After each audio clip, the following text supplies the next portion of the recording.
Hey, I'm Thomas Mahler. I'm the creative director at Moon Studios. Hey, I'm Gennady, and I'm a production and technical director, and both of us are the founders of Moon.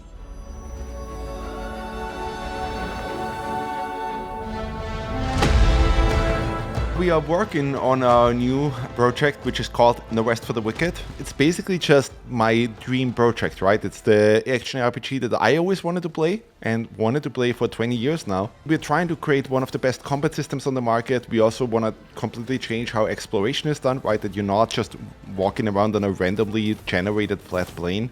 Combine that with the multiplayer aspect, combine that with all these quote-unquote social elements of like building the town and housing and farming and all of those things. It's the kind of game that I always wanted to see somebody making, but because they didn't make it, we are making it now.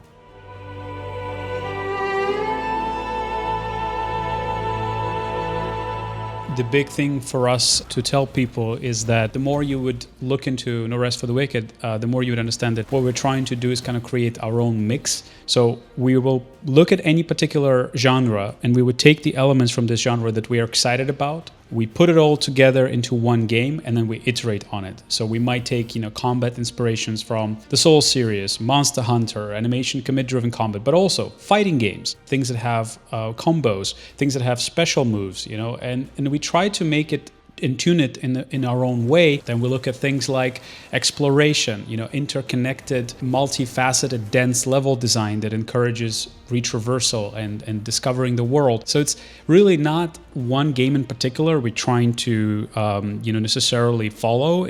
We're just inspired by all of these different elements from all of these different games. We put it together and try to grow it and make it into the most perfect version it can be.